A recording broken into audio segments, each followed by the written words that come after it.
ಈ ಸರ್ಕಾರ ಈ ಉದ್ದೇಶ ಏನಕ್ಕೆ ಮಾಡಿದೆ ಅಂದ್ರೆ ಈ ನಕಲಿ ವೈದ್ಯರು ಇದು ಏನಂದ್ರೆ 1 ವರ್ಷ ಆಗ್ತಾ ಇದೆ ಈಗ ಆಲ್ರೆಡಿ ಇದು ಈ ನಿಯಮದ ಉದ್ದೇಶ ಏನಂದ್ರೆ ಈಗ ಏನೋ ಲೈಸೆನ್ಸ್ ತಗೊಳಲ್ಲ ಸುಮ್ನೆ ಏನೋ SLC ಓದ್ಬಿಟ್ಟು ಏನೋ ಒಂದ್ ಕಡೆ ತಿಳ್ಕೊಂಡ್ ಬಂದು ಇಂಜೆಕ್ಷನ್ ಚುಚ್ತಾ ಇರ್ತಾರೆ ಅವ್ರನ್ನ ಮೊದ್ಲು ತೆಗಿಬೇಕು ಅಲ್ವಾ. ಅದರಿಂದ ಸಾವು ನೋವು ಸಂಭವಿಸಿದ್ರು ಯಾರು ಹೊಣೆ ಅಲ್ವಾ. ಅದು ಆ ಒಂದು ಉದ್ದೇಶಕ್ಕೆ ಈ ಸರ್ಕಾರ ಮಾಡಿರೋದು. ಮತ್ತೆ ಈ ಇದೇನಾಗುತ್ತೆ ಇನ್ನ ಬ್ಲೂ ಇದಂದ್ರೆ MBBS ಡಾಕ್ಟರ್ಗಳು ಮಾತ್ರ ಬೋರ್ಡ್ ಹಾಕ್ತಾರೆ, ಅವ್ರಿಗೆ ಮಾತ್ರ ಇಂಜೆಕ್ಷನ್ ಕೂಡ ಹಾಕಿರೋದು ಸರಿನಾ. ಈ ಗ್ರೀನ್ ಬೋರ್ಡ್ ಹಾಕಿದವರಿಗೆ ಯಾವ್ದೇ ರೀತಿ ಕರ್ನಾಟಕ ಸರ್ಕಾರದಲ್ಲಿ ಇದಿಲ್ಲ, ಅಕ್ಕಿಲ್ಲ. ಯಾವ್ದೇ ಕಾರಣಕ್ಕೂ ಇಂಜೆಕ್ಷನ್ ಕೊಡೋದು ಡ್ರಿಪ್ ಹಾಕೋದು ಅವೆಲ್ಲ ಮಾಡಬಾರ್ದು. ಅವ್ರೇನ್ ಓದಿರ್ತಾರೆ ಆಯುರ್ವೇದಿಕ್ ಓದಿರೋ ಅವ್ರ ಸಿಸ್ಟಮ್ ಅಲ್ಲಿ ಬಳಸ್ಬೇಕು, ಅವ್ರ ಸಿಸ್ಟಮ್ ಔಷಧಿ ಬರ್ತದೆ ಅದನ್ನ ಬಳಸೋದ್ಬಿಟ್ಟು ಏನ್ ಮಾಡ್ತಾರೆ ಎಲ್ಲರೂ ಅಲೋಪತಿ ಔಷಧಿಗಳನ್ನ ಬಳಸ್ತಾ ಇದ್ದಾರೆ. ಹಾ ಎರಡೆರಡು ಔಷಧಿ ಇಟ್ಕೊಂಡು ಇಂಜೆಕ್ಷನ್ ಕೊಡೋದು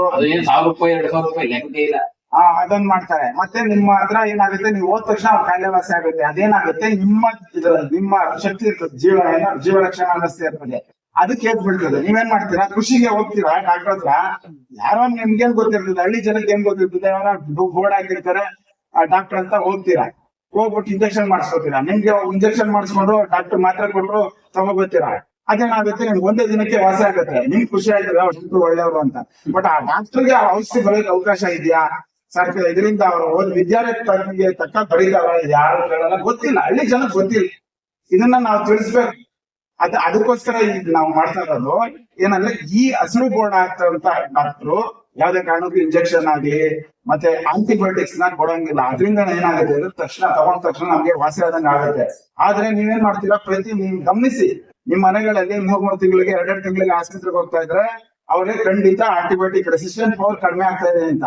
ಹಾಗಾಗಿ ದಯವಿಟ್ಟು ಹೇಳ್ತೀವಿ ಇದನ್ನ, ಯಾಕಂದ್ರೆ ಈ ಸರ್ಕಾರ ಇದನ್ನ ಅನೌನ್ಸ್ ಮಾಡಿ ಆದೇಶ ಹೊರಡಿಸಿ 1 ವರ್ಷ ಆದ್ರೂ ಇನ್ನೂ ಯಾವ ಡಾಕ್ಟರ್ನು ಇದು ಪಾಲನೆ ಮಾಡ್ತಾ ಇಲ್ಲ. ನಮ್ ಜಿಲ್ಲೆ ಕೇಳೋರಿಲ್ಲ. ನಮ್ ಜನಗಳು ಏನ್ ಮಾಡ್ತಾರೆ ಸುಮ್ನೆ ನೀವ್ ಹೇಳ್ದಂಗೆ 5 ನಿಮಿಷ ಟಕ್ನೆ ಸರಿತದ ಅದಕ್ಕೆ ಹೋಯ್ತಾರೆ ಅಷ್ಟೇ. ಹೌದು, ಅದಕ್ಕೆ ನಾವು MBBS ಗೆ ಹುಡ್ತೀವಿ ನಾವು. ಯಾಕೆಂದ್ರೆ ಜಾಸ್ತಿ ಹತ್ರ ಹೋಗಲ್ಲ ನಾವು, ದುಡ್ಡು ಕೊಡ್ಬೇಕು, ಆರೋಗ್ಯನೂ ಹಾಳು ಮಾಡ್ಕೋತಿರೋ ಸರ್ಕಾರಿ ಆಸ್ಪತ್ರೆಗಳು ಇರುತ್ತೆ ಹೋಗಿ.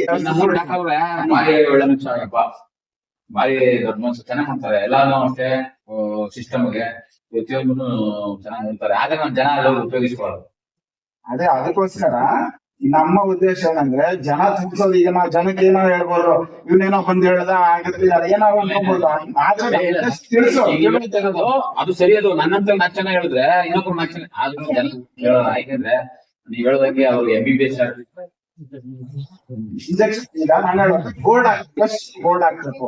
ನಿಮ್ಮ ಇದ್ರಲ್ಲಿ ಪಂಚಾಯತಿ ಲಿಮಿಟ್ಸ್ ಅಲ್ಲಿ ಒಬ್ರು ಬೋರ್ಡ್ ಹಾಕಿಲ್ಲ, ಇದುವರೆಗೂ ನೋಡ್ಕೊಂಡು ಇಲ್ಲೇ VSSN ಅಲ್ಲಿ ಪಕ್ಕ ಒಂದೈತೆ ಅವ್ರ ಬಿಲ್ಡಿಂಗ್ ಇಲ್ಲಿ, ಅವರು ಅದೇನೆ. ಈಗ ಅಲ್ಲಿ ಪಕ್ಕದಲ್ಲಿ ಒಬ್ರು ಅವ್ರೆ ಸಾಬ್ರು, ಅವರು ಅದೇನೆ. ಇಲ್ಲಿ MBBS ಬಂದು ಒಬ್ರೇನೆ, ಅಲ್ಲಿ ತಿನ್ಸಂತದಲ್ಲಿ ಒಬ್ರು ಅವ್ರೆ. ಅದ್ರಲ್ಲೂ ಅವರು MBBS ಅಂತ ಸರಿಯಾಗಿ ಗೊತ್ತಿಲ್ಲ. MBBS ಅಂತ ಅವ್ರಷ್ಟೇ, ಅವರು MBBS ಅಂತ ಗೊತ್ತಿಲ್ಲ ಅದನ್ನು ಸರಿಯಾಗಿ. ಇರೋದೇ ಕನಕಪುರದಲ್ಲಿ MBBS ಕೊಟ್ಟರೆ ಇಲ್ಲಿ ಕೊಡಲ್ಲ. 5 ಹಾಸ್ಪಿಟಲ್ ಅದ ಇಲ್ಲಿಂದ ಏನ್ 100 ರೂಪಾಯಿ 1000 ರೂಪಾಯಿ, ಮನೆ ತುಂಬ 500 ರೂಪಾಯಿ.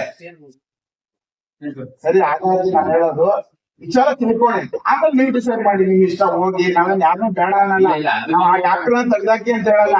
ಅವ್ರು ಏನ್ ಓದಿದ್ದಾರೆ ಅದ್ರಲ್ಲಿ ಯಾಕಂದ್ರೆ ಜನಕ್ಕೆ ತೊಂದರೆ ಆಗೋದು ಬೇಡ. ಕೊರೋನಾದಲ್ಲಿ ಅಷ್ಟೊಂದು ಸಾವಿಗೆ ಏನ್ ಕಾರಣ?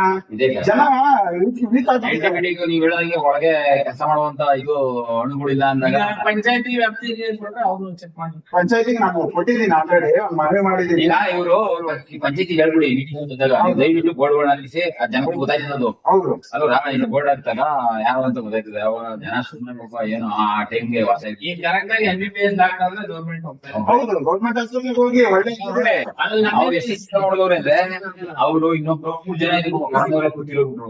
ನಮ್ ಗೌರ್ಮೆಂಟ್ ಆಸ್ಪತ್ರೆ ಒಳ್ಳೆ ಒಳ್ಳೆ ಡಾಕ್ಟರ್ ಬರ್ತಾರೆ. ಮುಸ್ಲಿಮ್ಸ್ ಈಗ ನಮ್ಮ ಡಾಕ್ಟರ್ ಮಂಜುನಾಥ್ ಅವರು ಒಳ್ಳೆ ಇದು ತಂದವ್ರೆ. ಏನಂದ್ರೆ ಎಫೋಗೆ ಆಚೆ ಕಡೆ 1800 ರೂಪಾಯಿ ಹೋಗಿತ್ತು. ಈಗ ನಮ್ಮ ಮಂಜುನಾಥ್ ಸರ್ ಪಾಪ 100-500 ರೂಪಾಯಿ ಸಿಗೋಂಗ್ ಮಾಡೋರ ಜನಗಳಿಗೆ. ಅದೆಲ್ಲ ಒಳ್ಳೆ ಕೆಲಸ. ಸರ್ಕಾರಿನ ಉಪಯೋಗಿಸ್ಕೋಬೇಕು ಅನ್ನೋದು ಗೊತ್ತಿದೆ. ಹಣ ಹೇಳದಂಗೆ ಮುಸ್ಲಿಮ್ಸ್ 5 ರೂಪಾಯಿ ಟೋಕನ್ ಹಾಕಿಸ್ಕೊಳಕ್ಕೆ ಕ್ಯೂ ನಿಂತಿರ್ತಾರೆ. 5 ನಿಮಿಷಕ್ಕೆ ಹೋಗಲ್ಲ, 1000 ರೂಪಾಯಿ ನಡೀರಿ, 1000 ಗಾಡಿ ಹಾಕೊಂಡು ನಾವು ಓದ್ತೀನಿ. ಅದೇ ಜೈದೇವ್ರು ಹೇಳ್ತಾರೆ ಜನ, ಯಾಕೆ ಅಲ್ಲಿ ಒಳ್ಳೆ ಸಿಸ್ಟಮೆಟಿಕ್ ಆಗಿ ಜೈದೇವ್ರು ಹೇಳ್ತಾರೆ. ಬೇರೆ ಗೌರ್ಮೆಂಟ್ ಬೇಡ ಅಂತಾರೆ. ವಿಕ್ಟೋರಿಯಾಗ ಹೋಗಿ ಒಳ್ಳೊಳ್ಳೆ ಸ್ಪೆಷಾಲಿಟಿ ಇದೆ. ಒಳ್ಳೊಳ್ಳೆ ದೊಡ್ಡ ದೊಡ್ಡ ಡಾಕ್ಟರ್ಸ್ ಅವ್ರೆ ಅಲ್ವಾ. ನಮ್ಮಲ್ಲಿ ಒಬ್ರು ಇದ್ರು ಪ್ರಭಾವತಿ ಅಂತ, ಕ್ಯೂ ನಿಂತಿರೋರು ಸರ್, ಕ್ಯೂ ನಿಂತಿರೋರು. ಅವರು ಎಷ್ಟು ಟ್ರೀಟ್ಮೆಂಟ್ ಮಾಡೋದು ಅಂದ್ರೆ ಹೇಳ್ಕೋಬಾರ್ದು, ಅಷ್ಟು ಚೆನ್ನಾಗಿ ಮುಂದುವರಿಯುವುದು. ಧನ್ಯವಾದಗಳು.